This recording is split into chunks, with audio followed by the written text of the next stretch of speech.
사랑의 하나님 아버지, 감사합니다. 오늘도 귀한 찬양이 우리의 기도되어 주께 연락되어 싸우니 홀로 영광 받아 주옵소서. 고백한 그대로 우리가 나아가야 할 방향과 바라보아야 할 것을 분명히 깨닫게 하사 주님과 함께 동행하는 복된 삶이, 복된 걸음 될 수 있도록 오늘 이 밤 역사하여 주시옵소서. 감사드리며 예수님의 이름으로 기도드립니다. 아멘. 네, 오늘 우리에게 주신 하나님 말씀 에스겔 20장입니다. 에스겔 20장 1절에서 3절까지인데요. 본래 좀 다 읽었으면 좋겠는데 너무 길어서 일단 핵심 말씀만 읽고 나머지는 뒤에서 한번 같이 살펴보도록 하겠습니다. 에스겔 20장 1절에서 3절까지 우리 한 절씩 교독하고 마지막 절 같이 읽도록 하죠.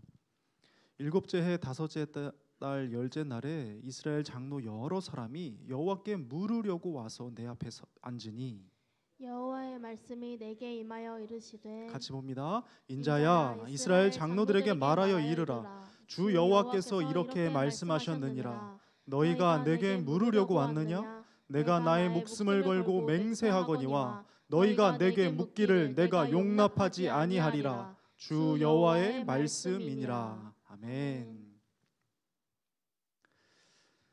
사과를 하나 먹으려고 냉장고에서 한 개를 꺼냈습니다. 깨끗한 물로 닦고는 한 입 베어 물려는 순간에 겉에 솜톱만한 검은 자국이 눈에 들어왔습니다. 이건 안 되겠다 싶어서 칼끝으로 검은 부분을 동그랗게 파냈죠. 그러면 보통 사라지곤 하잖아요. 그런데 이번에는 파낸 안쪽으로 검은 자국이 계속 보이더라고요. 그래서 더 깊이 더 많이 파냈습니다. 아니 그랬는데도 없어지지를 않길래 뭐야 너 하며 계속 파냈더니 끝부분에서 사과벌레가 얼굴을 쏙 내밉니다. 그래서 결국 수술에 들어갔습니다. 반으로 싹둑 잘랐더니만 글쎄 씨 있는 그 가운데 부분 있죠. 거기가 다 썩어 있지 뭡니까. 귀찮아서 그냥 버릴까 하다가 썩은 부분을 다 잘라내고 얼마 안 남은 부분을 접시에 담았습니다. 정말 손톱만한 검은 자국이었어요. 처음엔 대수롭지 않게 여겼고 그저 조금 파내고 먹으면 되겠다 생각했거든요. 그런데 이 검은 자국이 생긴 원인이 있었던 겁니다. 벌레 때문에 속이 아주 썩어 있었던 것이죠. 자, 또 한번 생각해 보세요. 갑자기 전에 없던 심한 피부 트러블이 생겼습니다. 그래서 깨끗이 씻고 또 짜내고 약을 바릅니다. 외출할 때는 평소보다 화장을 진하게 해서 보이지 않도록 했지요. 자, 그럼 이 피부 트러블은 다 해결이 된 것일까요? 아닙니다. 왜냐하면 이 피부 트러블의 원인은 겉이 아니라 속에 있었으니까요. 음식에 문제가 있었던 겁니다. 먹으면 안 좋은 걸 먹었던 것이죠. 갑작스레 생긴 트러블의 근본적인 원인이 여기 있었습니다. 그러니 내 몸에 맞지 않고 또 건강하지 않은 음식을 끊었어야 하는 것이죠. 그렇습니다. 이처럼 어떠한 문제의 이면에는 이 문제가 발생할 수밖에 없는 원인이 있습니다. 그렇기 때문에 당장은 어찌어찌 잘 해결한다고 해도 어떻습니까? 문제는 끝나지 않고 계속해서 올라오는 것이죠. 그것도 동일한 문제가 아니면 조금 변형된 문제가 삶에 끊이지 않는 것입니다. 그런데 이런 현상은요, 내적이고 심리적인 것에도 동일하게 일어납니다. 어느 날 한 아빠가 아이들의 태도를 보면서 이상한 점을 하나 느낍니다. 아이들이 어떤 실수를 하게 되었을 때 곧바로 아빠의 눈치를 살핀다는 것이죠. 무언가를 떨어뜨리거나 쏟았거나 심지어 아이가 넘어졌을 때도 아빠를 쳐다봅니다. 눈치를 보는 거예요. 이건 뭔가 잘못됐구나 싶었답니다. 그래서 그날부터 괜찮아 라는 말을 의식적으로 계속합니다. 괜찮아, 실수해도 돼. 괜찮아, 그냥 쏟아버려. 괜찮아, 별일 아니야. 그랬더니 최근에는 아이들이 실수를 하면 먼저 이렇게 말한다지요. 실수할 수도 있죠. 원하는 대로 되기는 했는데 뭔가 이제는 아빠 기분이 좀 안 좋더라는 이야기입니다. 그래요. 어떤 행동에는 원인이 있기 마련입니다. 여러분 아마 잘 아실 텐데요. 사람마다 빨간 버튼 혹은 발작 버튼이라 불리는 게 하나씩 있다는 거 들어보셨죠? 이 버튼이 눌리면 어떻게 되나요? 극도로 예민해지거나 분노가 일어나거나 혹은 우울해지고 두려움이 발생하는 그런 버튼입니다. 자, 그런데 이 버튼이 작동하는 건 사람마다 다르답니다. 똑같은 환경인데 누구는 이게 눌리고 누구는 눌리지 않는다는 것이죠. 언젠가 청년 하나가 이런 질문을 합니다. 목사님, 어떤 배우자를 만나면 좋은가요? 뭐 한 100번쯤 들었던 것 같은데요. 어떠세요? 저보다 결혼 선배이신 여러분은 어떤 대답을 해주고 싶으신가요? 한 권사님은요, 옆 사람을 지그시 바라보면서 너만 아니면 됐는데 하셨다는 이야기가 있습니다. 자, 배우자 선택 하나만 꼽으라면 분명히 소유는 아닌 것 같아요. 스펙이나 배경도 아닌 것 같습니다. 왜냐하면 이런 것은 그 사람이 아니잖아요. 결혼은 사람과 사람이 하는 거지 조건과 하는 게 아니기 때문입니다. 그리고 실제로 살아보니까 성격도 아닌 것 같아요. 흔히들 말하는 좋은 사람 또 불편한 사람이 있지 않습니까? 그런데요, 남들이 좋다고 말하는 사람이 나는 불편할 수 있더라고요. 반대로 까탈스러운 누군가가 이상하게도 나랑은 잘 맞는 경험 한 번쯤 있으실 겁니다. 한때 제주도 민박이라는 컨셉으로 이슈가 됐던 가수 이효리 씨와 작곡가 이상순 씨가 있습니다. 부부 사이도 아주 좋기로 유명한데요. 언젠가 이효리 씨가 한 프로그램에서 이런 질문을 받습니다. 이상순 씨 남편 참 좋은 사람이죠. 그러자 이런 답을 합니다. 좋은 사람 안 좋은 사람이 어디 있어요. 맞는 사람 안 맞는 사람이 있지. 상순 오빠는 저랑 잘 맞는 사람이에요. 그런 것 같습니다. 그리고 생각해 보면 잘 맞는다의 핵심은 이 버튼인 것 같아요.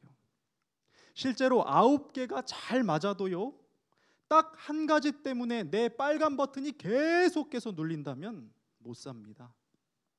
다만 9개가 안 맞아도 내 버튼이 안 눌린다면 맞추면서 살 수가 있습니다. 신기하죠? 평생 함께할 사람의 한 가지 조건이라면 내 빨간 버튼이 안 눌리는 사람, 이거면 충분한 것 같습니다. 잘 아시겠지만 사람마다요, 이 버튼이 눌리는 특정한 코드가 있지 않습니까? 예를 들어 어떤 사람은요, 조급한 상황에서 이 버튼이 눌리고요, 또 어떤 사람은 느려 터진 상황에서 눌리는 거예요. 어떤 사람은 강요받는다고 느낄 때 눌리고, 또 다른 사람은 인정받지 못할 때 눌리는 거지요. 이뿐일까요? 수없이 많습니다. 자, 그런데 처음으로 돌아가 보면 기억하세요? 어떠한 반응이 표출될 때는 이 반응을 일으키는 근본적인 원인이 분명히 있습니다. 그리고 이 원인의 이름은요, 흔히들 상처라는 말로 혹은 죄책감이나 쓴뿌리라 불리는 내면의 고름들입니다. 자, 그러니 당장의 표면적 해결만을 추구한다면 결국 문제는 반복이 되는 겁니다. 생각해 보세요. 우리가 언제 완전히 놀랍게 새로운 문제로 근심한 적이 있습니까? 그렇지 않잖아요. 쳇바퀴 돌듯 하잖아요. 근본적인 원인이 수술되지 않는다면 같은 문제와 같은 고통이 반복되고 지속되는 것입니다. 오늘 본문에서도요, 문제를 가지고 나아오는 무리를 볼 수가 있습니다. 이스라엘 장로 여러 사람이 문제 해결을 위해서 하나님께 물으려고 나아오죠. 그런데 하나님께서는요, 이들을 향해 매우 단호하게 말씀하십니다. 더 이상 묻지 마라. 무슨 일일까요? 본문 3절 4절인데요. 쉬운 번역으로 읽어드리겠습니다. 이스라엘 장로들에게 이렇게 말해 주어라. 나 여호와가 하는 말이다. 너희가 어떻게 감히 내 도움을 구하러 왔느냐? 나는 절대로 너희들이 문의하는 것을 허락하지 않겠다. 너는 오히려 저들의 죄를 문책하여라. 네가 직접 저들을 심판하여라. 얼마나 더러운 배신을 하였는지 알려주어라. 무슨 말씀입니까? 또 문제 해결을 위해서 나에게 오느냐? 더 이상 묻지 마라. 너희들의 문제가 계속되는 이유를 아직도 모르느냐? 너희들의 고통이 계속해서 반복되는 원인을 아직도 모르는 거야? 나는 더 이상 말하기에 지쳤다. 내 마음이 이제 상할 대로 상했어. 에스겔아, 네가 저 배신자들에게 알려주어라 하시는 거예요. 이어서 7절 말씀입니다. 그들에게 이르기를 너희는 눈을 끄는 바 가증한 것을 각기 버리고 우상들로 말미암아 스스로를 더럽히지 말라. 나는 여호와 너희 하나님이니라 하였으나, 주님은요 에스겔을 통해서 당장의 문제 해결이 아니라 문제의 원인에 대해 말씀하고 계십니다. 저들에게 반복되는 고통의 이유에 대해서 말이죠. 바로 가증한 것, 우상들, 더럽혀짐입니다. 그리고는 이어서 말씀합니다. 8절이에요. 그런데도 그들은 내게 순종하지 않고 반역을 일삼았다. 그 어느 누구도 미련을 두고 갖고 있는 우상들을 내던지지 않았다. 우상들 곁을 떠나려 하지 않았다. 백성들은 언제나 문제를 가지고 하나님께 나아왔습니다. 백성의 시선은 문제 해결에 쏠려 있었죠. 그러나 하나님의 시선은 문제의 원인에 있었습니다.